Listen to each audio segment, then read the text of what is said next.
gusasira byose hebwe n'akabati bikamo niwe bavuze kwishyura amafaranga mu kabati amanota uyamenye ate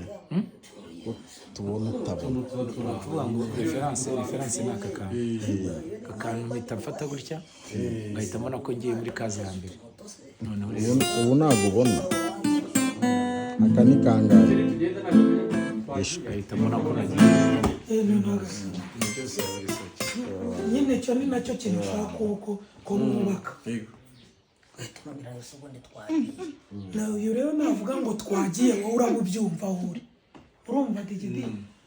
kuko wowe urajya muri iriya barakujyana muri hano ariko bo bajye hano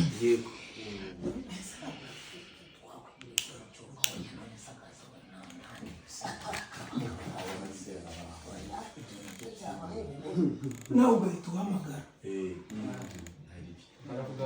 wicara aho ngaho noneho yakubwira tugiye gucuranga ariko twe ducecetse twumva akazi